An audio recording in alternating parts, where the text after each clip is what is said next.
welcome to another episode of Seeing Live. I'm Colion Noir. Our first guest is a conservative commentator known as Stacy on the right. What's going on, Stacy? I'm back. And the people have already got to my Instagram account because they want to see this. Yeah, we discussed it, you and I, and everyone wants to see this thing. And so you said, oh, come back on and show it to me. Yes. And so I was like, oh, I'm so excited. I'm going to get to go back on. So before I can even get back on here, my little chair was still warm from the last time. And people commenting on my Instagram, saw you on Colion Noir. That's awesome. Also, thanks for posting this. I'm like, oh my gosh, I posted that when I first got it, like a long time ago. So anyway, this is the thing I told you, which I call the purple pea shooter, but it's actually a Charter Arms Pathfinder Light. It's a snub nose revolver, 22 Magnum. For you pansies on the internet, as I was just showing Colion, it is unloaded and it's tiny. See this right here? I can put this almost anywhere, and believe me, I have. So hey, I mean, you know, I feel for women in a lot of ways when it comes to carrying a firearm. It's kind of hard for you guys. It is. It's sometimes I'm like, oh, that's easy. Like today, I have on jeans, so I can pretty much do what I want. But if you're trying to carry and keep concealed, you know, you're not supposed to print. You need to be truly concealed. It can get tough. But this little one, that's why I got it. And it was, again, impulse buy. We were buying. In fact, I should have shown you the other one. I have a collapsible stock one. I just want to correct you on something.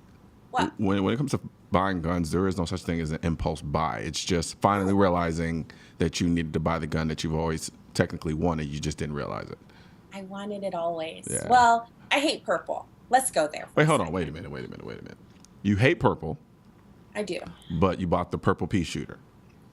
Well, first of all, it's kind of a lilac, don't you think? No, that's purple. Okay, you can come at me with all the little fancy $500 words all you want. That's purple. Well, that's what kind of person I am, first of all. We know that. This is not shocking. But I will say that when I saw this, it spoke to me. It was on the table, and this gun seller, he has them all tethered to the table. So when you walk in, there's no asking, can I see that? What's that? You just walk over and pick it up. So I was at the table, and we were looking at these other firearms, and my husband was like, oh, look at this. Oh, look at that. And I was standing there mesmerized by this little beauty. By the lilac pea shooter. I hate purple, I said. Then I picked it up, and I said, wow, this is so small and cute. And so I was like, what is this? And so he told me what it was. And see, it doesn't even have the little cocking thing. It doesn't even have that. Like you just grab and go. Do it. And it doesn't kick. It doesn't kick hardly at all. So you're just like, pow, pow, like the crazy chicks in the city on New Year's Eve. Like that. Wait, the crazy chicks in the city on New Year's Eve? So this is St. Louis, okay? Now, I'm not I forgot. Was born here. You know what I'm saying? They on New Year's Eve, everybody in the city fires guns into the sky. It's crazy. You can't go down there. You can't just go down in the city because, that's what they do. That's what they do. Fair enough. Now, speaking of which, Missouri's been making some news in the gun world lately. What are some of the issues you guys are facing? Okay, so, well, first of all, we have an enormous amount of gun freedom going on right now because we have super majorities in the legislature at the state level. We have a new Republican governor, Governor Greitens, who actually, as a part of his advertising for his run for the governorship, showed himself blowing stuff up by firing a gun.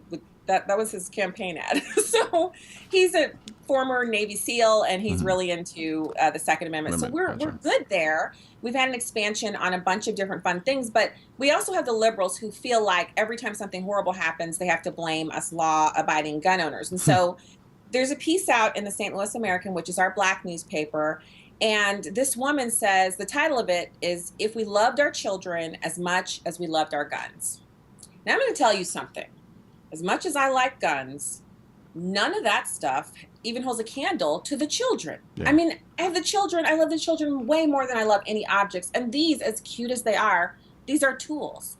So what I like to think when I hear that is that it's someone who wants to deflect away from the real issues, which honestly, you and I both know that inner cities in America are plagued by fatherlessness. They're plagued by poverty, poor schools, low tax base, low property values. And these things all come together to form a perfect storm that then enables criminal elements to operate with impunity. And here in Missouri, we had some studies done that showed that our hotspots that make us the #1 per capita murder, or city in the country, Uh-huh. is because of the drug cartels south of the border Yeah. operating within the city, and that's why people are killing each other. They're fighting over turf.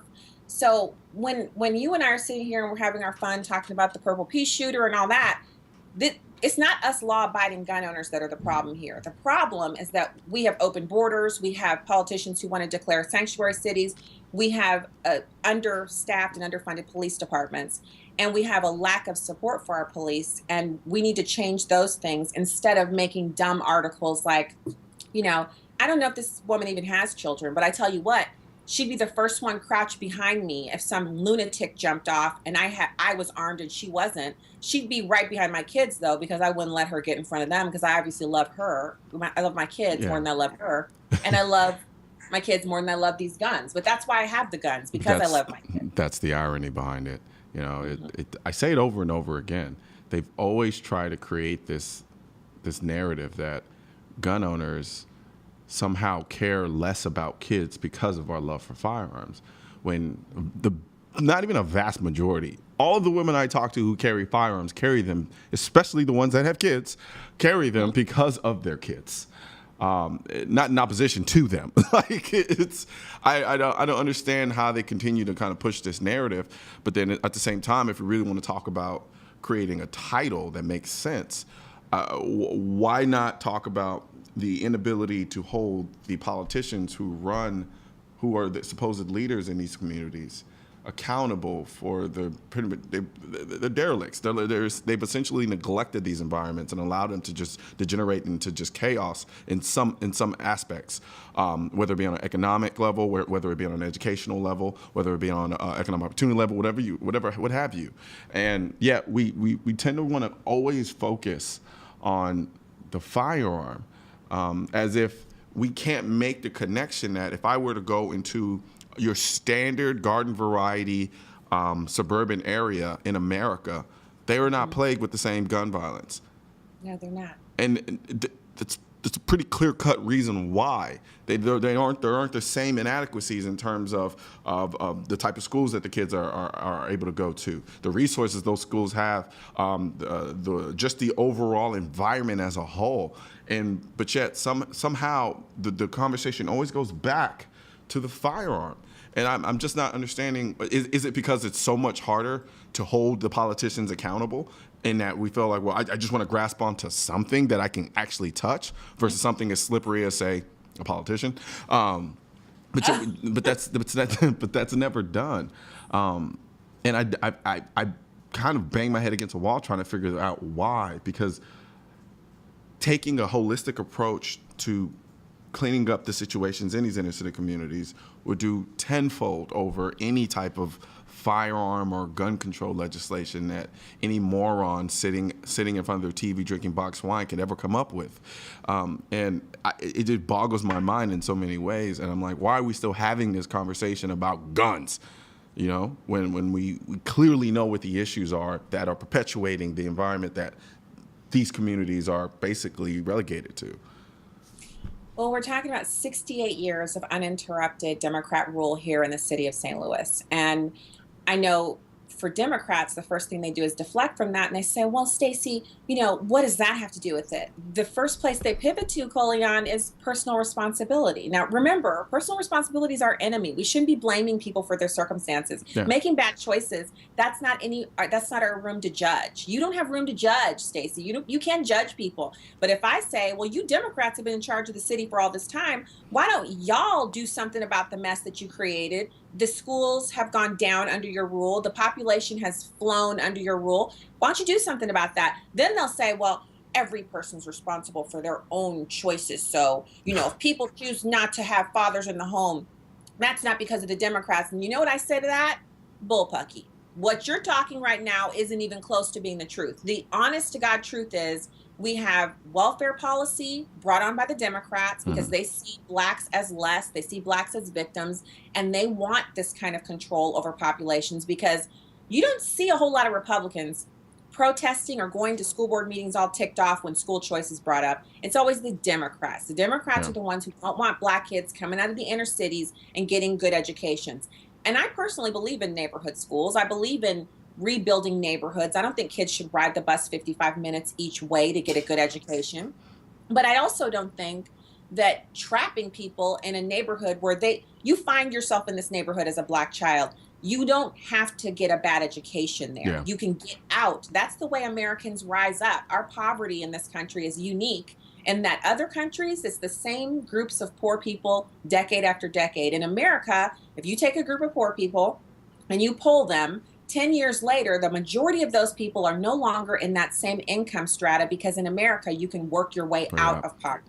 And so I want people to, when you see, it's like a trigger mechanism. Just like when I see a little notification that says you've done a new gun video, I'm like, woohoo, it's a reaction.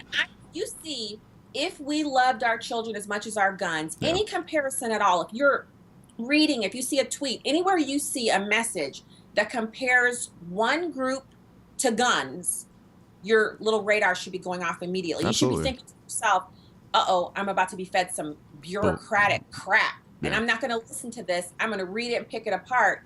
And in this story, she talks about as many people were preparing for dinner and shopping on the weekend, getting ready to go out, gunfire erupted, like just all of a sudden, purple pea shooters in the city jumped up and erupted in fire. And they were just, look at him, look at it, look at this crazy little thing. Oh no, my hand is making it do that. So isn't that and it didn't do that in the city either. Yeah. You know, it's funny. What's interesting about that, you know, it's and I've read several books on the issue as well, from different perspectives. And one of our episodes we had on someone from it's not the proper name. It's like the guy's responsible for the shot detection system that they're employing across the country, ShotSpotter. And even from his experience, you know, he's intimately familiar where a lot of this gun violence takes place. And even he pointed out, he was like, even within these environments, we are talking about a very hyper-exclusive group of people within these communities that are committing the vast majority of the violence in the community.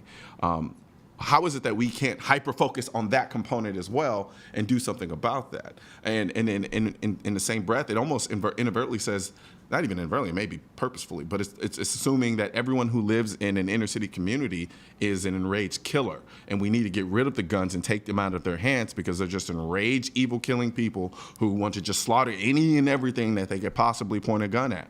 When that is absolutely not the case. Most of the people in these communities are largely there due to economic reasons, but they're still good people. It's not that it's bad people coming together and saying, hey, we want to create a community of misfits.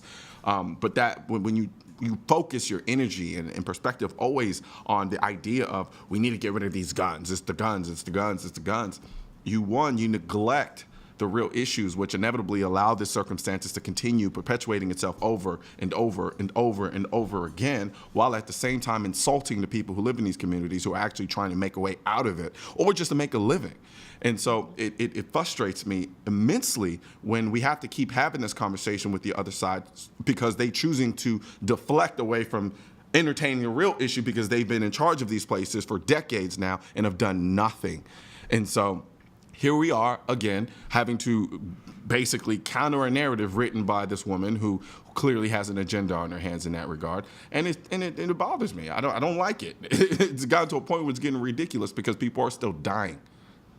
Yeah, and that's what I keep telling people when it dovetails together with the school choice because people who are well educated, in other words, you can read in the 3rd and 4th grade, you don't have a prison system in Missouri preparing a bed for you when you're in middle school because they know you're going to drop out, get jumped into a gang, kill somebody, you're there. Boom, you're the prison pipeline. You're in there if you can't read or do math in the 4th or 5th grade, 3rd, 4th, or 5th grade.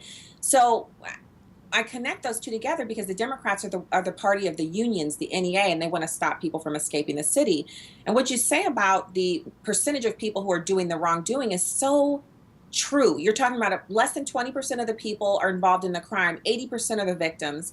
And if anytime you see a problem, scratch the surface, you'll find a Democrat underneath because the reason those 20% aren't jailed and gotten off the streets is because we have what they call prison reform or sentencing reform, which takes violent offenders and gives them opportunity after opportunity after opportunity to reoffend again, and they kill again and again and again. And then when they finally have killed 3 or 4 people, then they're sent off to prison, which means they've victimized multiple families, and they've made it necessary for nincompoops to write articles like this over and over and over again. And so they're our own worst enemy. They're our best enemy, these Democrats. And when we're talking about this, we're highlighting it. But I'm again, scratch the surface of any issue. You're going to find a Democrat there with some feel-good policy that's actually harming our most vulnerable groups. And some of the best people I know live in the city, and they deserve better than this. Yeah, and I mean, and it's feel-good policy at arm's length. Because I guarantee you, if an individual went inside of the community that this one, I'm assuming she doesn't live in the inner city community, but let's say she lived in suburbia, or the vast majority of people pushing these policies. If that individual would have come into their area, come into their little microcosm of suburbia, and committed a crime, it didn't even have to be killing someone. They'd want to throw him in jail immediately. But somehow, since it's further off removed, and it's contained within this element of hell, so to speak, they don't have a problem with just allowing it to circulate throughout the entire population of people in that environment, and say, oh, no, we're just going to reform. We're going to do all of these feel-good measures to make myself feel better, because it has nothing to do with improving the situation over here. It's to make themselves feel better. And so what ends up happening is this place over here implodes while you sit over here with your coffee and write stupid articles. With that being said, we're going to take a quick break, and when we come back, we'll finish talking.